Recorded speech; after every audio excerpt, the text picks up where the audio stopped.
right, thanks everybody for coming. So as the title suggests, I'm going to talk a bit about mineralogy across the mine value chain. So we're going to go all the way back to exploration, starting from there. And we're going to move right across the mine value chain, ending with waste disposal. I think I've kept it high level, but now I'm not so sure anymore after the discussions before the talk. So I suppose what I should start off by talking about is mineralogy is something that, particularly in the geoscience community, is obviously broadly known about. A lot of people in the mining industry, depending on where in the mine value chain they work, many people recognize its importance. The issue is there's a lot of technologies out there and they have different applications and they have different uses. And there's not a lot known extensively about that. And I think that's where some misinformation or some confusion can come in, is what techniques and technologies are available and when is typically the right time to use them. You're probably all aware of the SEM-EDS technologies because they are fairly powerful in the information they can deliver. And many people are also put off a little bit by the costs of those, but that's not necessarily what you need to do necessarily for what you're wanting to work out or what you're wanting to look at or whereabout you are in your project or studies, so or even in the operations. So I'm going to talk a little bit about all the technologies available. When I mention SEM-EDS, I am talking about MLA, QuemScan, and there's a number of other technologies that have superseded those as well, which I'll go through. This is an ALS disclaimer, but I know that I'm on a time limit of some sorts tonight, and we're not going to go through this in detail, Sean. I'm going to move on. Just a quick high level of ALS. So yes, we're a testing company working in a range of industries. Mineralogy fits in under mining and commodities. I will go through later on in the presentation where our mineralogy services are offered and what technologies we have available, but specifically we are in geochemistry and metallurgy. All right, let's get into it. So why do mineralogy analysis in the first place? I know I'm talking to a forum of geoscientists, but this actually can become a bit of a revelation to some, is that we actually don't process and extract elements, we process and extract minerals. Now, I've put that there because I've worked, mineralogy is a role that sits largely between geoscientists and metallurgy and process people. And on the process side, I do deal a lot with chemical engineers and metallurgists who tend to think in terms of elements, tons and grades. And they don't tend to think in terms of minerals. And it's all about the element copper, the element nickel. And this can become an issue because the devil's in the detail and it comes down to the mineralogy, generally how your ore performs and how your ore responds. You can have a parcel of ore, two parcels of ore with the same grade. They can have, and even the same mineralogy, they can have quite different processing response. And that actually depends on the textures of those minerals. So we have to take a step back and recognize that, yes, obviously the grade in tons are fundamental, but how is that grade hosted? Where is it located? What are the minerals that host that your value element? Just sticking on this, I've actually found myself in a discussion with in a previous role I had in a mining company, a fairly large one, with the CEO on mineralogy. And I couldn't work out if I was justifying mineralogy, why we had it in the first place, or we were just having a general chat. But when I dropped in the one-liner of we don't actually float elements, we float minerals, I could see some light bulbs turning on, and it almost changed the course of the conversation. And I walked away and I thought, oh, wow, I'm not sure that person realized that that's what we actually do.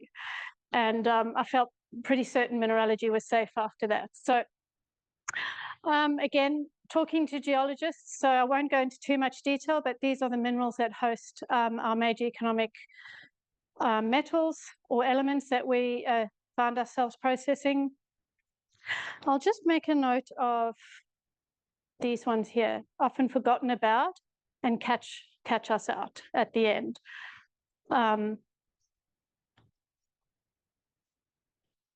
These two minerals, these minerals host arsenic, but arsenic loves to hang around and bond itself to nickel as well. And I remember doing an ore sorting trial where we had to reduce the amount, the aim was to reduce the amount of arsenic in the ore, and they thought it would be fairly straightforward because we would be reducing those minerals from the hanging wall, from the ore, but the ore had this mineral in it as well. So, and that has nickel bonded to arsenic. So it wasn't that straightforward. It was understanding exactly the mineralogy in the ore and the hanging wall and why the ore sorting trial worked for some parcels of ore and not for others. So it all actually came down to the mineralogy. Deleterious elements are equally as important as the economic ones in understanding your ore body properly. So understanding the mineral compositions and their assemblages is not a nice to have, which I have heard before in the industry by metallurgists. It's actually essential. The final product is a refined element. So I'm going to chat today about mineralogy across the mine value chain. And I'll start off with exploration and geological modeling. And what I'll do is just chat about what tools are available and what you might use at this stage and how it can add value to your project or your studies. You'll see down here that the aim is for lower cost, large volume analysis.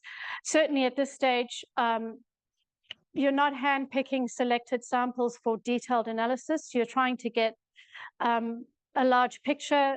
You're trying to get as many samples as you can analyzed to understand your ore body and to model it. So I'll start off with the alteration minerals and vectoring, which is the hyperspectral scanning. And this is this would be deposit mapping and ore body domaining, where you would be looking at alteration profiles, perhaps. You would be looking for mineralization vectors as well. So you would be looking for, the aim would be doing large meterage core scanning, RC chips or coarse crush samples, or pulps or chips.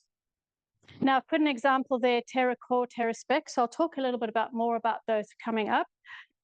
But again, these are generally your alteration minerals.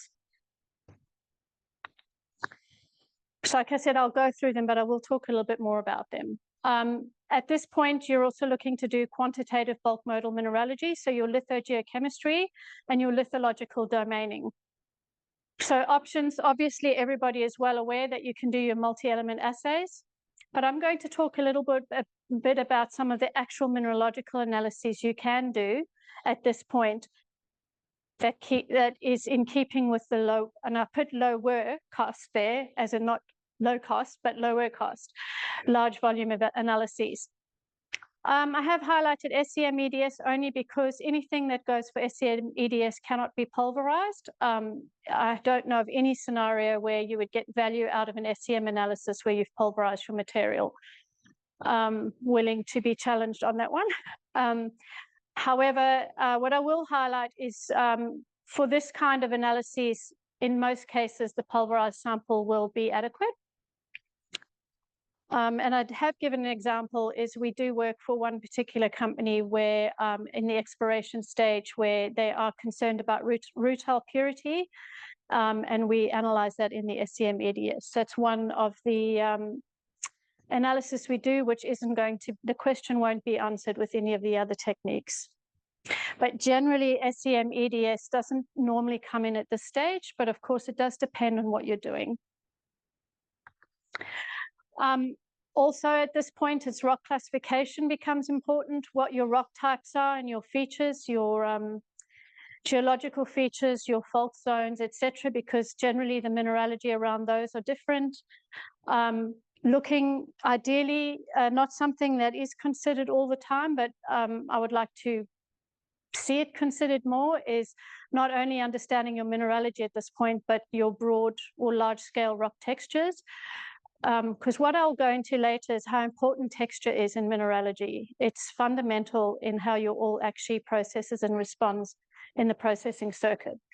And it is overlooked because it's very hard to model and texture can be quite subjective. So what somebody says is a disseminated ore, another geologist may call it something else. I mean, we all know what veining textures are like, but they can be a bit more subtle, and the difference is can be a bit more subjective.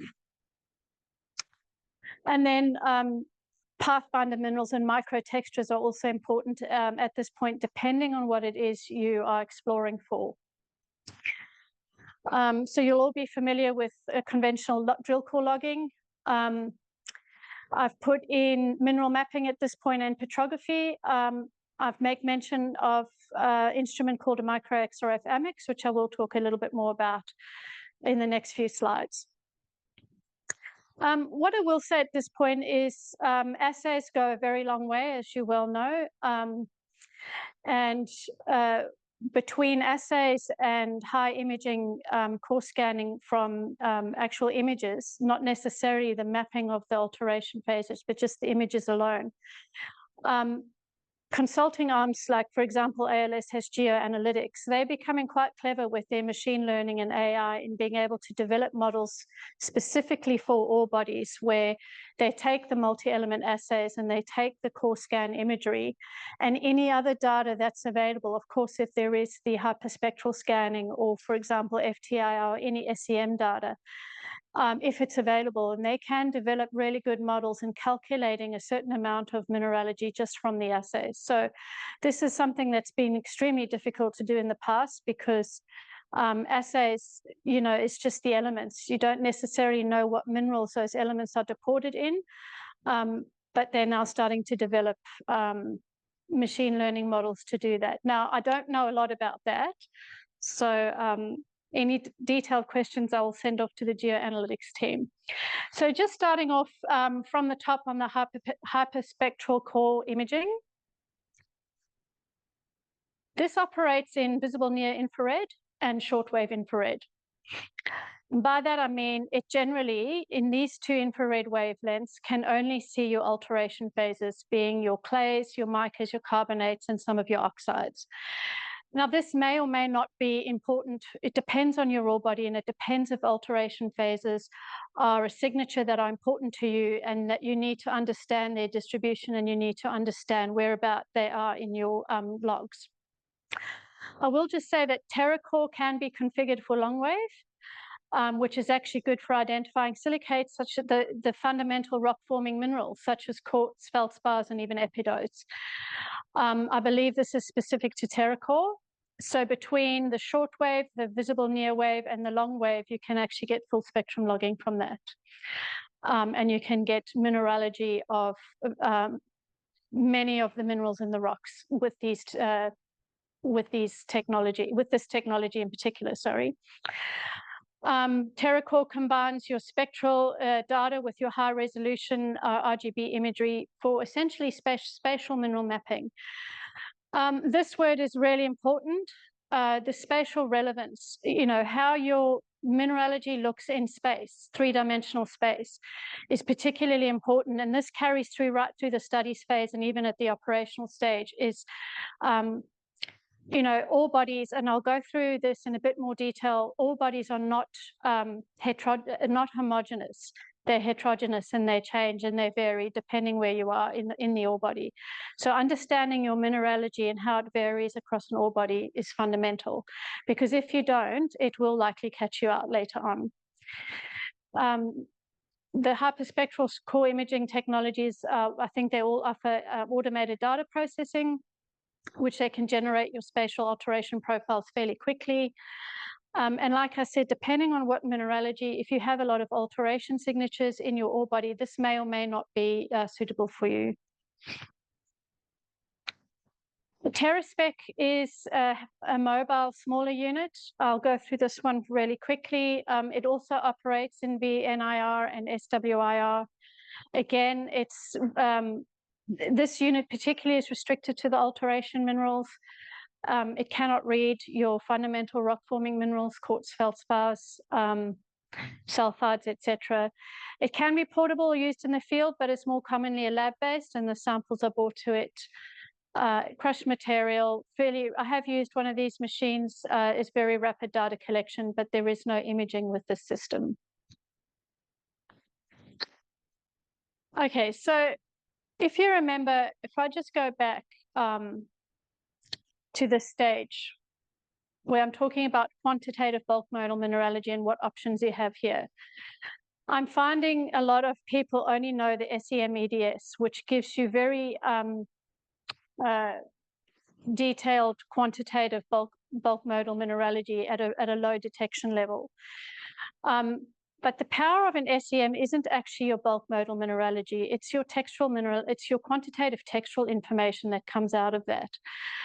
So if you're wanting to just get rapid, low-cost bulk mineralogical information, ALS is currently developing a technology. It's not a new technology. FTIR is Fourier Transform Infrared, has been around for a while.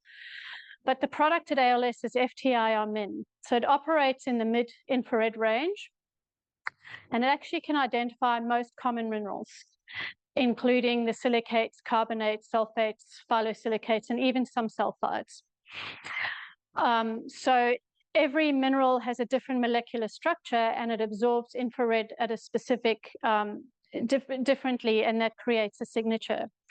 And what ALS is doing is they're using machine learning and an extensive XRD database to train up the FTIR-Min model to recognize a large range of minerals. It cannot differentiate between end members. So, for example, in the plagioclase series, there's quite a lot of minerals from sodium to calcium. It would probably just call those plagioclase. But I suppose the point I want to make here is the sample is the same as what you'd submit for an assay. So it's a pulverized material. It can be split, some for assay, some for FTIR-Min, and the cost is only around $14 a sample. And from that, you'll get a quantitative bulk modal mineralogy from that, which would be excellent to complement your assay data.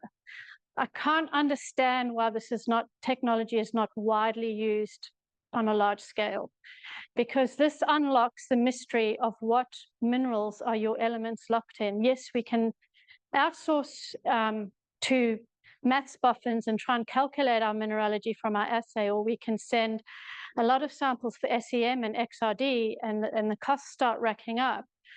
And that's not even the best use of an SEM-EDS. And so this is something that I believe is incredibly powerful for a technology that isn't that expensive. Because from this, you can actually lithologically or mineralogically domain your ore body. However, like all mineralogical techniques, there are limitations. So I've just highlighted the fact that you'll get a plagioclase value, or you'll get a mica value or chlorite value. You won't necessarily get those broken down. If those are important, then there's other techniques to use. XRD is another one that will only deliver to quantitative bulk mineralogy. XRD identifies crystalline mineral phases only, so anything that's amorphous will be returned as an unclassified or an unknown. It's very good at distinguishing polymorphs. Now, it even trumps SEM-EDS because we cannot differentiate magnetite or hematite on MLA or QuemScan or any of those technologies because they have the exact same mineral chemistry. But because XRD can identify changes in crystal structure, it will give you those different minerals. It's got a detection limit of 2 to 5 weight %. It is accurate for mineral quantification, but particularly when it's paired with Rietveld refinement, which is mathematical refinement on the XRD spectra that is produced from the analysis. It is more expensive than FTIR-Min, but you can differentiate between clay types and broad compositional trends in solid solution series as well, if that information is important to you. So all I'm doing is just at this stage letting you know what the differences are and what the limitations are and where they might be of value to your project. Microextract with Amex. I love this machine personally, and it's not very well known about, so I'll talk a little bit about it. this is what I want to focus on. So the previous technologies I've spoken about will only give you bulk modal mineralogy. Texture remains a mystery at this point. Until you get to SEM EDS. But by that time, you've had to crush your material and you've actually destroyed your macro textures. Micro XRF is nothing new. It measures, it's a benchtop instrument that can measure elemental assays. And generally of a piece of drill core or some rock chips, some RC chips, I think you can take slices of drill core, even thin sections, I think, and it will be able to give you your elemental map. AMX is automated mineralogy analysis software. This particularly stands for Automated Mineral Identification and Classification System, developed by Bruker Hitachi. If you bolt an AMX onto a micro XRF, you're able to get a quantitative mineral map of intact core. As you can see from this image, this is actually a downhole micro XRF mineralogy with AMX mineralogy profile. And you can see up here, the colors aren't great.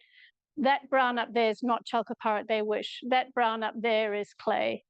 A bit of the pink, I think, is more the iron oxides. And you can see just in this downhole profile, you're going from alteration or that is rich in oxides and clay, and you're going down into your fresher material, but at a mineralogical level.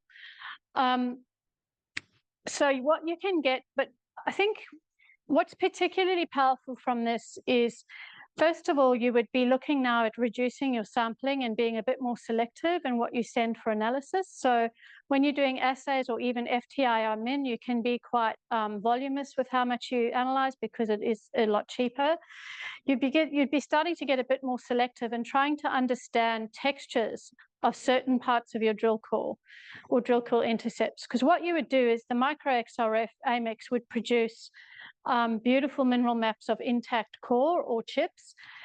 And it's up to you what you do with those mineral maps. But I do know of users in the mining industry that have consulted again with companies like GeoAnalytics or similar for those mineral map images to be interrogated mathematically. Again, there's those words machine learning AI, which I don't know too much about, but I know that they're sweeping through the industry at the moment. But you can actually, the aim would be you could objectively quantify texture. This hasn't been able to be done before. And texture's always been the missing link because texture is what determines how your ore performs in a processing plant.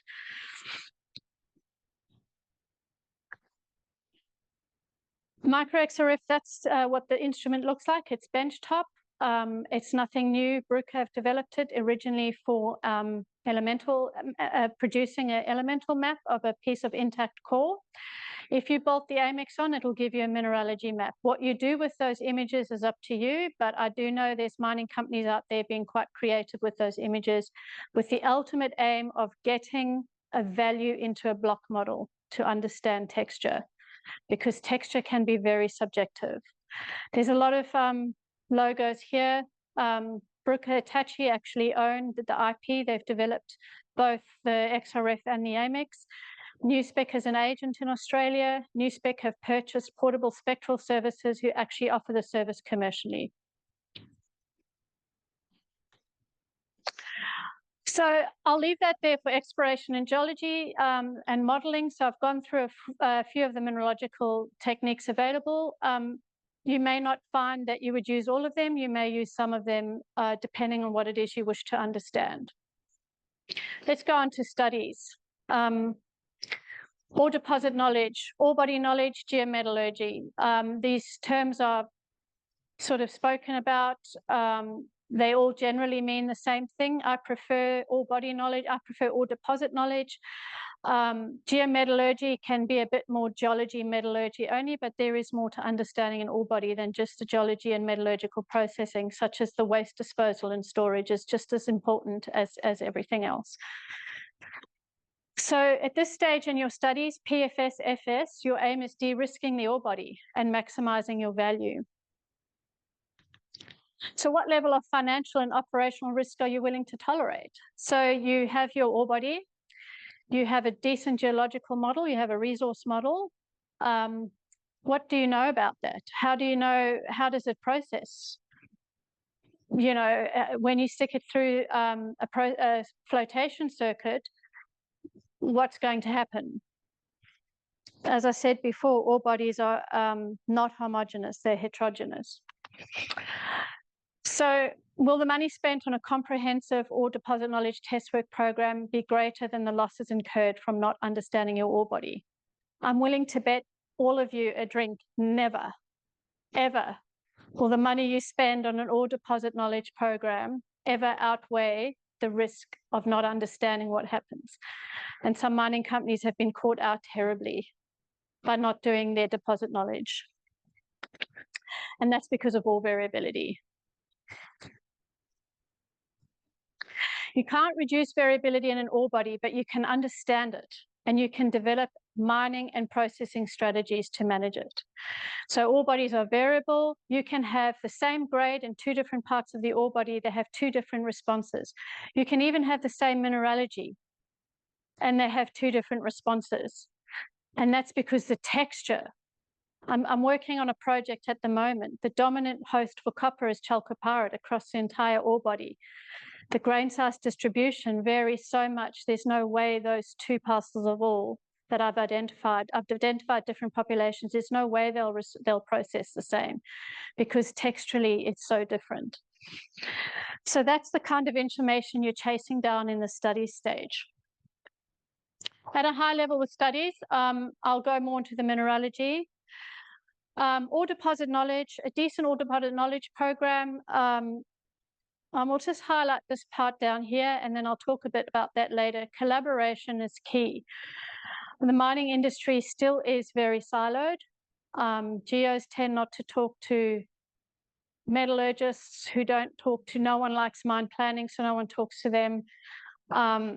Mineralogy is always caught in between geology and metallurgy. We often interpreters between the two. We understand both languages. I speak metallurgy, geologists don't, etc., etc. They all hate each other. The problem is you're going to have to get over that, and you're going to have to talk to each other, because a decent ore deposit knowledge program won't work unless there's no collaboration. So multi-element in the geology is responsible. I guess they oversee the multi-element analysis, the geochemistry, the ore body domaining, including your mineralogical domains, geological models, and resource estimations. Mineralogy, we're trying to classify and understand the actual rocks. So we're looking at the mineralogy domaining in more detail. We're firming it up. We're going to start using technologies that, if there's been any doubt in any of the assays or any of the XRD or other technologies, your SEM mineralogy will resolve that and firm that all up for you. Texture classifications, I spoke a little bit about that before, but we start getting serious about understanding textures, because texture controls your ore response in a processing plant. Ore hardness parameters. Mineralogy is what determines if your ore is hard or soft, and how much residence time it'll sit in a mill full. That's determined by mineralogy. So you can do all your hardness tests and it'll give you a result, but it won't tell you why. Mineralogy will tell you why. Same for metallurgy. Metallurgists, their remit is to do the variability test work on the variable ore samples, develop recovery functions, look at blend strategies, flow sheet development, tailing storage. Again, the test work here will tell you why one parcel of ore didn't recover well and why another one did for the same grade. Mineralogy will tell you why that happened. And then mine planning, fundamentally important. We don't like to talk to the mine planning engineers, but really there's going to be no earth moving, and there's going to be no flow sheet development. There's going to be nothing without them. They are optimizing the life of mine. They will determine the cutoff grade by the geometallurgy domains, which get defined by this work, and they will be responsible for the ore waste management. So they all work together. And the aim is to develop a predictive geometallurgy block model. So what does this look like in the industry? Some companies don't do it at all. Some are doing it exceptionally well. You may all be aware of Olympic Dam BHP. One could say they know what good looks like. It is only one ore body, but they have done an extensive amount of geometallurgy over and over, year in and year out, to understand that ore body. and what it'll process like in the future. And then many mining companies are sitting sort of in between, where they are doing some of it, but perhaps not as much as they could. What does it always come down to? A fight with finance people on budget until they get caught short. And I'll give you some case studies later where the financial people, well, somebody put a slash on the budget and it sort of caught up with them, and then that budget was lifted later very quickly. I put a little ALS badge in where ALS can jump into the process. Certainly our geochemistry division can help you with your mineralogy and geochemistry, although I don't think we can do resource estimation, so we can provide the input data to that. Mineralogy, certainly ALS has got extensive mineralogical analysis capabilities, the most widespread, they've got the most in the world easily. And metallurgy, there's a lot of metallurgical services offered over in WA. I'll focus a little bit, in sticking with your studies, I'll focus a bit more on mineralogy at this point. So what is the point? So the aim is to understand your ore characteristics and mineralogical controls on ore processing response. That's the aim of mineralogy in the study stage. So if you haven't done mineralogy up to now, now's the time. If you don't do it now, well, then you do it in the processing stage, and then you've just become reactive at that point. You're not being proactive and trying to understand something ahead of time. The ultimate aim is you want to link your metallurgical test work results to ore properties and develop predictive functions. Mineralogy is key to this. So what techniques are available? You've got quantitative mineral composition and rock textures. So I've spoken a little bit about these already. Again, at this point, you'd be looking to firm up your mineralogical and lithological domain. For example, in a copper ore body, understanding properly your copper domains and where your divisions are between your oxide, your supergene, and your fresh. Were those modeled and were those correct? SEM-EDS mineralogy will be the final answer on that, on what your mineralogy is in terms, for example, in a copper ore body. You would also start, if you're fairly advanced, I guess well, one, in budget, but two, in understanding what outputs or what outcome you want, you would start looking at quantitative textural characterization at this point, because this is all done subjectively in the logging stage.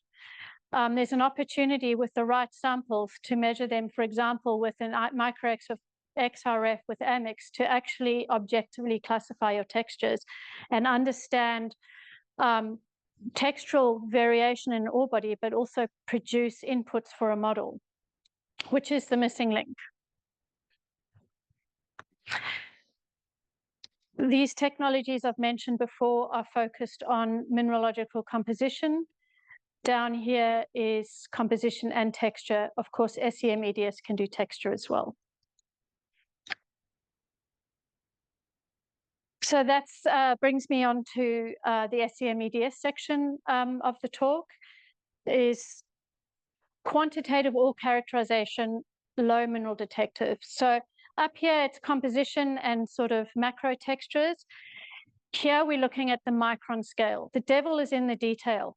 Okay, when it comes to how an ore body responds in a flotation circuit, trust me, the devil's in the detail down to a micron scale.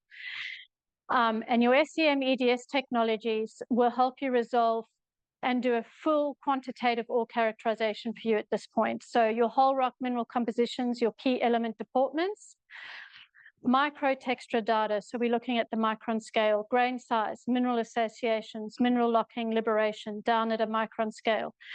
Why is this why do we need to know on a micron scale? Because they mill on a processing circuit 2 microns. So they mill a P80, very commonly a P80 for a mill, a primary grind can be 120 microns, 150 microns. So we've moved off from millimeters and centimeters. And as soon as we bring a processing circuit into the picture, we're now onto microns. So we need to understand what's happening at a micron level. So I'll put coarse in brackets because we're still at the study stage. We're still trying to understand what our ore looks like in situ. So coarse for us is around 425 to 850 microns. That's considered coarse particle analysis in the world of mineralogy and understanding micron textures. We consider that intact and in situ because it is in situ for micro textures. Sure, we've broken up the macro textures, we've destroyed the vein, the disseminated, the fine disseminated. But ideally, if budget's permitted, you have got some idea of this if you've been able to do a technology like micro X-ray with AMX. Otherwise, you'd be relying on your logging data. But now we need to start looking at what cannot be seen with the naked eye and what cannot be seen even with this level, because the resolution's just not there. With SEM EDS, we go to a really high resolution. We map on a micron scale. So you would have heard about these technologies, MLA and QuemScan, the newer ones, the new kids on the blocks, the superseders of those, AMX, TEMA, MAPS Mineralogy. As I said, coarse particle crush rate, intact textures, believe it or not, at a micron scale. And certainly you'd be looking to analyze your metallurgical test work products at this stage because you'll be doing a lot of metallurgical testing, feeds, concentrates, tailings. You'd want to be getting some detailed mineralogy on that to understand why the test work lab results are there. So you'll get a result for your hardness testing, you'll get a result for your flotation. The mineralogy will tell you why. So you understand, so you can be proactive and not reactive. Here's some pictures because pictures are nicer than words. I won't focus on the AMX because we've spoken about that. MLA, this is something we do for one of our clients, our bigger clients. We measure little intact core plugs, size of a coin. They're particularly interested in because we capture these cool textures in a piece of actual core that hasn't been crushed. It's not big, it's only this big, so you'd have to be very careful in what you select because you can immediately bias based on, oh, that looks pretty, so we'll put that in for analysis. Or you measure hundreds and hundreds. It depends on what you're trying to understand. Maybe there's some interesting features you want to look at. Be careful, though, with this because you need to ensure you've got representativity. Representativity is a lot easier to get when you're dealing with a crush rate. So you've got a drill core intercept. You've halved that core, you've quartered that core, you've got half the core going off, ideally for some, you've had some core scanning, you may have even had micro XRF. But then, of course, you're going to crush your quarter core for your assays, perhaps even FTIR. But mineralogy, you'll need to have separate core that you crush to, 100% passing 1 mil, and where we analyze a subset of those larger particles around the 425, 600, 850 microns to start looking at those micro textures intact. You get a lot more representativity out of a crushed material that's been homogenized and split representatively than just grabbing a piece of core and putting that under an SEM or putting that under something to measure. So that's something to bear in mind. Pictures, again, this is ALS fleet of SEM to EDS technologies. We've got AMX sitting here, it's brand new. You can always tell which are the most advanced because I can see they get more screens. So we started off with 2 with MLA. We've gone to 3 with MAPS Mineralogy. TEMA is apparently a brilliant system. They've kept it to 2, and AMX now has 4. So I'll talk to you more about those in detail. So the point is we now offer every single one of those technologies are available at ALS. Just for those, many of you, what I haven't put here is QuemScan. Unfortunately, I didn't have the picture or the space. I'll take you through this later, but MLA and QuemScan are the grandfathers of SEM EDS technology, and they're actually no longer developing those 2 platforms. They're now being superseded by these new technologies. I will go through that a bit later. So quantitative SEM mineralogy data outputs. Again, we're still in the study stage here. I haven't even got to processing yet, but we're still looking at coarse particle analysis. The idea is in situ ore characterization. So it hasn't gone through a mill. It hasn't gone through primary grind as in a plant feed. So we're not looking at liberation at this point in time. We're not looking at grade recovery curves. So the kind of information you would get down at a very low detection level, at a micron level, are your mineral types, your composition, your abundance, detailed sulfide speciation, FTIR-min. We can't break up into too many details on sulfides. SEM, EDS, we can tell you exactly what sulfides you've got, and even to the most obscure ones, we'll let you know if they're there. Sparse phase, this is where the systems come into their own, particularly MLA, gold analysis, PGMs, rare earths, uranium. The SEM, EDS is a standout, and there is no technology at the moment that can compete with SEM, EDS in mapping and understanding what your gold looks like. And yes, gold doesn't always occur native. It also occurs in mineral form, electrum, calaverite, if you're unlucky, petsite and calaverite, because they're generally very fine-grained minerals. Element deportment, microtexture on the right, grain size. By texture, we mean grain size distributions, the locking of your minerals, and your grain boundary association. So what are your minerals actually associated with? Chalcopyrite, well, what does it occur mostly? What is its most common grain boundary contact? Is it pyrite? Well, that may or may not be a problem, depending on how much pyrite you've gotten. You've got a concentrate grade target that you have to get to.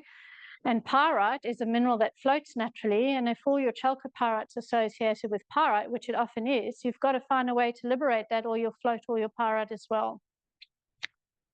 Of course, that's a very high-level simplistic example. It gets a lot more complex. Moving on from studies, we'll go across to extraction and processing. I hope everyone's oh my gosh, the time. Okay, on a process plant, we mineral composition controls throughput and textures control recovery. So I have said that before, but this is where it comes into its own, and this is where it plays out in a flotation circuit or even an autoclave every day. Your aim for process mineralogy is to benchmark your plant performance, optimize your processing strategy, troubleshoot problems, and refine recovery functions. Okay, there's a lot there, okay? If you focus just on this one, you're going to make huge gains. So not doing 1 month here and there and understanding a monthly composite on your mineralogy, actually doing it regular, because the power of the data is actually in the trends over time. It's not in a single month, where you understand the mineralogical performance and controls of your process plant. In the extraction stage, you can do some rapid bulk mineralogy if you wanted to understand your waste control, all waste classification, so ore control, stockpile and blend strategies.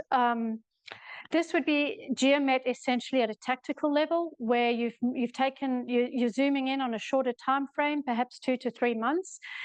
You've got forward-looking grade control samples, and you want to understand the bulk mineralogy of those samples that are going to come across to your stockpile or going to be fed to your plant in the near future. If you're still being proactive and not reactive, you can perhaps get these analyzed at a lab well in advance and understand exactly the mineralogy of the ore going through to your plant. Failing that, you ideally have a really good strategic geometallurgical model where you know well in advance, years in advance, what's coming. But it doesn't always work like that. Things change. The mine plan changes, and everyone fights with the mining engineers. But certainly now at the process mineralogy stage is where you get into the detailed analysis of your process products on your plant to understand the mineralogical controls on the processing response. So you would be looking to understand mineral grades in your products, cons and tails, certainly your deleterious elements, fluorine, arsenic, anything that can poison your concentrate and have it rejected at a port.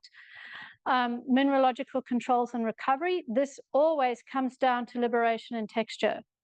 Yes, some minerals float better than others, but the recovery of minerals and the rejection of gangue comes, and the quality of your concentrate comes down to that. And losses and tailings, why have you lost those minerals? So SEM EDS, because we're working at the micron scale here, we're working with material that's the coarsest you're going to have is around 212 microns. That's considered boulders for us when we're working in this space. That's enormous. We're typically looking at particles that are 53 microns, 38 microns, and that's where flotation circuits operate.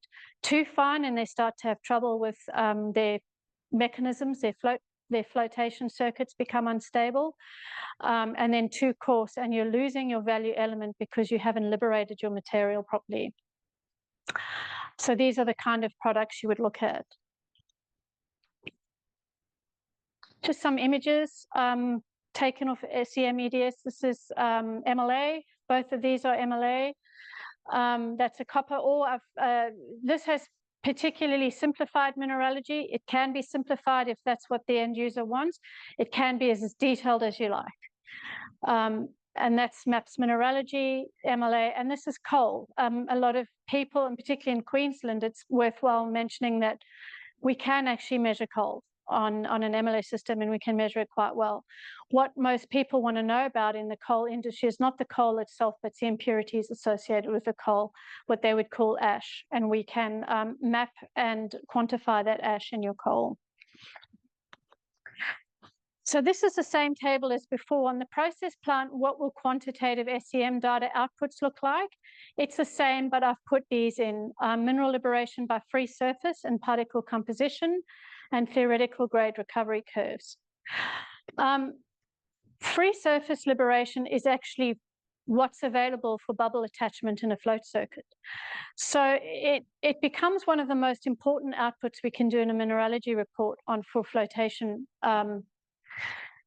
material cons and tails, is understanding what, and more accurately, a plant feed, should I say. It's understanding what surface is available for bubble attachment and how well you've liberated. SEM EDS products like MLA, QUEM, AMIX, they can quantify that for you in an analysis. Particle composition is looking at what's the dominant mineral in a particle, because that can affect gravity recovery. It's just a different way of looking at liberation, just in a slightly different stereology. And then theoretical grade recovery curves are what, I might just take that off now. Theoretical grade recovery curves are both very useful and both very dangerous. Dangerous because if a senior executive gets hold of them, they start waving sticks all over. Why can't we get this grade recovery curve? It's actually impossible. So that's where it's dangerous. Very helpful for metallurgists to use as a benchmark of how far off they are, because a theoretical grade recovery shows you your maximum potential recovery across a grade curve for a certain element or target mineral. What's for perfect separation, if you had perfect liberation, this is what you can get. Again, if it gets into the wrong hands of like the COO or something, they go around waving sticks at everyone because they can't get anywhere near that. But anyway, certainly on a concentrate tailings pairs analyzed, that's where it becomes most valuable, the data. You can calculate pseudo feed mineralogy. You can calculate mineral and metal distributions in contail and feed, mineral and metal recoveries and losses, but particularly by size and liberation class, understanding what control liberation and grain size has on your recovery. And you can extrapolate textural features to a calculated feed. So these are some grade recovery curves. I won't go into them too much detail. Copper on the left for a chalcopyrite dominant high liberation ore, you can see that is a brilliant grade recovery curve. Obviously, it stops at around 35 because chalcopyrite only has 35% copper in it. So if you recovered 100% chalcopyrite grains to your con, you'd only ever have a concentrate grade of around 35, 36. But your recovery would be the lowest you can get, but that's still damn high for this ore body. This is an actual plant feed I'm analyzing, and I think, wow, these guys are lucky because this is their theoretical grade recovery curve. It's pretty impressive. It is a chalcopyrite dominant high liberation ore. In reality, they would sit their copper grade probably around here. Not sure recovery where that would be, but they would plot their grade recovery and then see how they compare to the theoretical. This is the same chart for chalcopyrite. Obviously, you go to 100% because you can recover in an ideal world 100% chalcopyrite grains. You'll never do it. But in an imaginary fairyland, that's what the grade recovery curve would look like for pure chalcopyrite concentrate for this particular ore. Just by comparison, this is the same project. It's a chalcocite dominant, but poor liberation. So look how different that theoretical grade recovery curve looks like. It's quite different. To get, obviously, your copper grade for a chalcocite dominant will sit much higher because chalcocite has around 63 or 64% copper in it. So if you recovered pure chalcocite grains, yeah, you would get a very high copper grade, but your recovery wouldn't even be at 40%, which is not acceptable by anyone's standards. Finally, I'll go through this one fairly quickly. Final product, tailings, waste. What are the mineralogical characteristics of the final product and waste material? This is really important in the environmental side of things because particularly the storage and disposal of waste is really important. Are they acid generating? Understanding what the long-term environmental impacts are of storing your waste material. It's very similar understanding, certainly in a final product. SEM-EDS will do a full characterization on mineral concentrates and smelter mats, grades, deportments, deleterious elements, intergrowth textures, pseudo-minerals.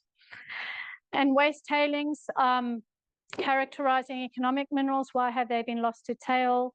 Potentially acid generating, PAG mineralogy, acid neutralizing minerals. What are your pH buffers? This can all be determined with your SEM-EDS. I'll just take you through some case studies of where mineralogy and geometallurgy has made an enormous difference, financial outcome for the projects. Olympic Dam, iron oxide, copper, gold. You may be aware they had a smelter gelling event in quite a number of years ago. This caused the smelter to shut down, which cost them $6 million a day. Extensive mineralogy uncovered it was a threshold for chloride level feeding the plant, but particularly one type of chloride. If they go above 2%, the smelter blocks up and gels, and they go down. And once the smelter goes down, everything gets knocked out with it. The extensive mineralogy work uncovered that they need to control the amount of chloride in their feed, but particularly the iron-rich chloride. And Olympic Dam actually use modal mineralogy and chloride as an independent variable in their block models. And they're quite open about that because it's so important for them to understand. Lihir and epithermal gold in PNG. This is a project I worked on personally. Lihir had a strategy where the gold was contained at atomic level in pyrite. They didn't quite understand the distribution of the gold in pyrite grains. It was an assumption that it was relatively homogeneous through the grains. They knew there were various types of gold-bearing pyrites, all at atomic level. It was difficult to map, even with SEM, but it was correlated directly with arsenic, and we could map the arsenian pyrite in the pyrite. And what the strategy was at Lihir was to oxidize their pyrites to 90, almost to 100%, to try and extract all the gold in the autoclave. But when we did extensive mineralogical mapping of those pyrites, both SEM-EDS and laser ablation, actually, which is a technique I haven't mentioned in this presentation, to understand at atomic level the gold in the crystal lattice of pyrite. And what they discovered, what we discovered is, in most cases, the gold was actually on the rims, on the edge of the pyrite, and it was not necessary to pressure oxidize, which is incredibly expensive, all those grains to 90 to 100%. What was discovered, they could actually partially oxidize, around 60%, I think, and get a lot more throughput through the autoclaves. And that led to a 30 to 40% increase in cash and turned the operation around. And that really, they had a hunch to do it, and they took a bit of a, I think they thought it was going to head this way, but they had no data to actually prove up the concept. And that's where mineralogy came in. It was the proof of concept to explain why they had such a turnaround. And it wasn't just luck of that parcel of ore. Cadia is a project I worked on as well. So Cadia East, well, Cadia is a porphyry copper, Cadia East is a porphyry copper. I don't know what happened in the study stages, but we missed the fluorine somehow. Or it wasn't missed. I just don't think it was well understood and its variability throughout the ore body. And they got caught out with fluorine contaminating concentrate and getting to levels that were becoming too high. What detailed mineralogy, and I'll tell you what we actually used here. Is we used months and months of plant data, which we had collected over the years, and we didn't have to actually measure that much more.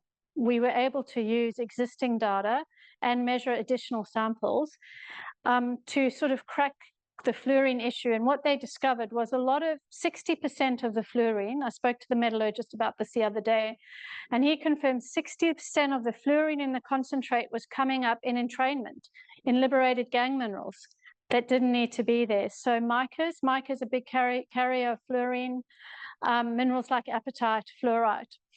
Some of it they were stuck with because it was intergrown with chalcopyrite. The mineralogy was able to determine that there's going to be a certain amount of fluorine they were going to bring into their concentrate. Again, it was textural intergrowth, which they could get through the mineralogy, but a lot of it was just entrainment. And they installed Jamison cleaner cells to deal with that, which those are metallurgical cells which cope well with cleaning up, particularly gangue entrainment, and they were able to bring their fluorine under control in their concentrate. I'm really aware of time, so I think I'm going to go through this quite quickly. I mentioned before, these two are the grandfathers, MLA, QuemScan. These are the new products that are on the market now. They're all SEM EDS. I'll just take you briefly through the history and then it's done. You're free to go. It all started back in the 80s and 90s with QuemScan, developed by CSIRO, who were later purchased by Intellection. MLA came onto the market around 2001. I was working at Anglo Platinum and we bought the first one from JKMRC. I won't go into it now. I was going to, but because of time, I'm happy to talk about this with anyone who wants to, but essentially they deliver the same data. They've just got different data acquisition modes. One focuses on high quality image and image segmentation and selected targeted X-ray acquiring, which is MLA. QuemScan more works on a grid pattern of X-ray collection and like millions and millions of X-rays and poorer image or lower image quality, so to keep the file sizes under control. So it's a bit of a trade-off. Thermo Fisher acquired both, FEI actually acquired both MLA and QuemScan back in 2009, and FEI were purchased by Thermo Fisher. A lot of time went by, particularly in the 2013, 2014, 2015 stage. I was getting really worried because they announced they were no longer going to put any more development into these products, and there was nothing else. And I was concerned that was the end of automated mineralogy, and we were extensive users at Newcrest, and there were other major users, BHP, Rio, there's plenty out there. Thermo went really quiet on that, but then suddenly this came along, MAPS Mineralogy. So they took both what they described as the best features from MLA and Quem and produced a technology, MAPS Mineralogy, which is now commercially available. It's actually still in development. We've got one at ALS, and we're working with Thermo in having more features added to it. This came along in the last 3 to 5 years.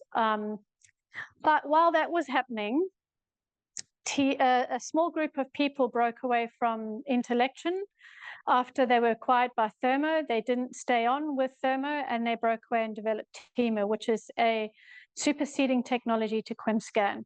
I don't know a lot about it, but I have heard it is a good product. And where QuemScan had some limitations, they've well and truly addressed those in TEMA. And the exact same thing for MLA, where MLA had some limitations, particularly in BSC image segmentation. It fell over in some areas. There's a product that's now on the market developed by Hitachi Bruker, which I spoke about before, Amex. TEMA is a supercharged QuemScan.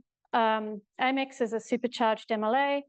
And ALS currently, between our 2 mineralogy labs, we've got all 3 of those technologies now, which we're not developing, we're now onboarding them into the business to gradually transition out of MLA and Quem, because these are no longer supported. So I won't carry on too much there, but certainly this looks really promising. I believe this is a good product, and we're working with Thermo on this one at the moment. So this is the last slide. What mineralogy services are offered at ALS? As you will now be aware, at 7:07, I've spoken a lot about mineralogy. Where do you start? ALS Geochemistry is actually our hub, our mineralogy hub in Brisbane. We have a fleet of MLA SEMs. We've acquired an Amex SEM. We've got a MAPS Mineralogy, and we also offer FTI Min at the Brisbane Geochemistry hub.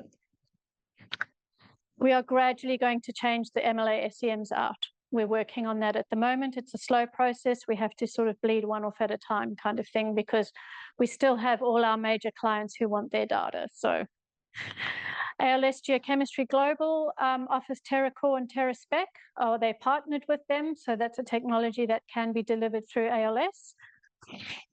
ALS Metallurgy in Perth has a TEMA SEM. They've got a QuemScan, and they also have XRD. ALS Metallurgy in Kamloops has a QuemScan. And lastly, Portable Spectral Services, just because I mentioned it before, they offer the micro XRF with Amex. But that's currently not a product that is obtainable through ALS currently. And that's it.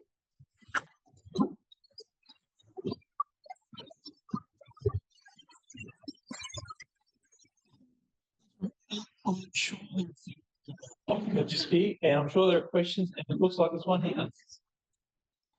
Yes, Thanks, Rob.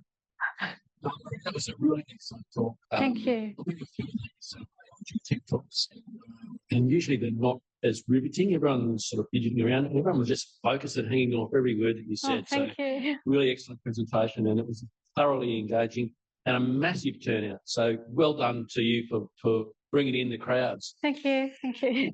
My question is a little bit controversial. Why, Rob? Why me?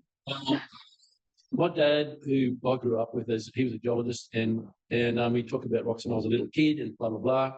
And I just want to go through a question about the pronunciation of a certain mineral, which I noticed that you didn't actually say on one of your first slides. Oh, I should have put it in. My question is, how do you say Enargite. Oh, no. I will open the floor to my fellow mineralogist. Ben, what do you say?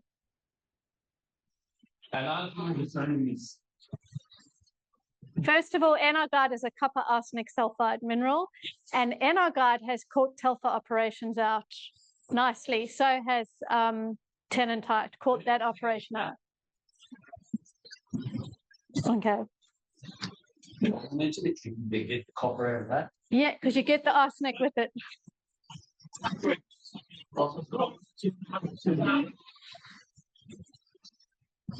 So talk about FTR, particularly FTR as being sort of a base level product that we might collect. It's cheaper than geochem in some ways, but the limitation of those is that you're training against XRD data, which 2 to 3% modal mineralogy. A lot of what we typically look for is less than that. So what is going forward? Do you mean your detection limit?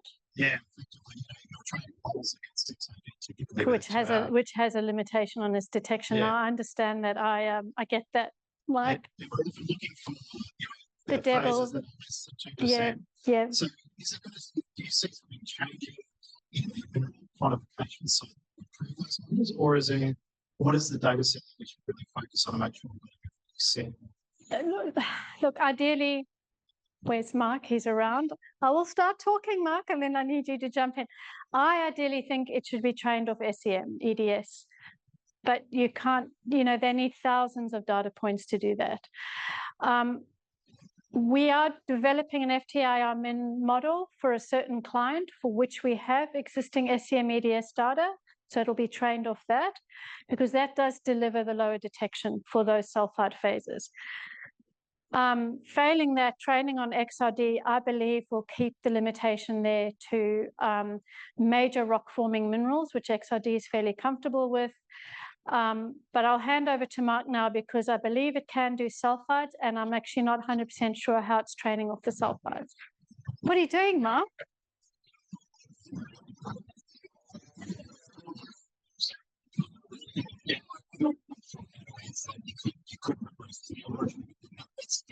Official.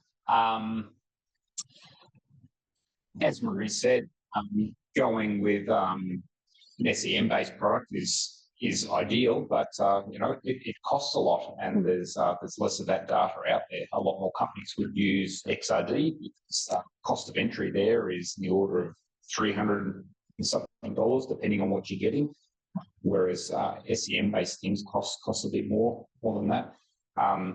We can fill in a few gaps. We think FTIR-based systems on pulps are using diffuse reflectors, and as a consequence of looking at a material which has got a very small grain size, where we're relatively confident that for some sulfide minerals which upset some of the imaging type spectral systems, that we can quantify things like pyrite, and we're trying to expand that onto other sulfide mineral phases. But whether we'll routinely get to things below 2%, yeah, I don't know yet. Yeah, if you're needing it at that level of detection at an exploration or geological modelling stage, you're going to have to revert to a certain amount on SEM-EDS. And you can extrapolate. You know, you can populate a model with a certain amount of SEM-EDS, and then you can infill with FTIR, and you can try and do some mathematical extrapolations as well. I do know that is being done with a client that populates to a certain extent with SEM-EDS, and then for the parts in the block model, they don't have SEM-EDS data. They actually mathematically extrapolate with that. And FTIR, I mean, I find is a great way to fill in, but not down into sulfide detection. Like, we won't be able to see the NR guide, Rob. In a typical resource estimate, you will have thousands of assays and data points, geology and like. How many mineralogy points do you think you would need to characterise an ore body for a block model? I want to say thousands as well, but well, I mean, budget, as you pointed out, is always which means like one of our clients is a 20,000 block model, you know, and they're the ones that populate with as much mineralogy as they can. They have a budget every year for mineralogy. They send a certain number of samples in for mineralogy, and the rest is mathematically extrapolated. But I think what I'm trying to show with FTIR-Min, you've now got options where previously you could do, you know, perhaps you have a budget to do 30, 50, 100 samples a year with SEM-EDS to get detailed mineralogical characterization. At 14 or so, $15 a sample, you can now tenfold that and just start filling in your data. So if you're getting thousands and thousands of assay points, bearing in mind now, if you don't necessarily have to have thousands of FTIR-Min points or thousands of SEM-EDS. If you have thousands of assay data points, you've got a population of SEM-EDS perhaps, and you've got maybe a larger population of FTIR-Min. With machine learning now, and with consulting arms like ALS uses, we have our own consulting arm, Geoanalytics.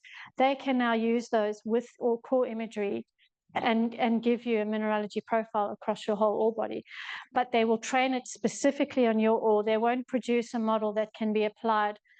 Well, we've got this model, we can put it here and we can do it there, we can do it there. They would train it up on your ore particularly.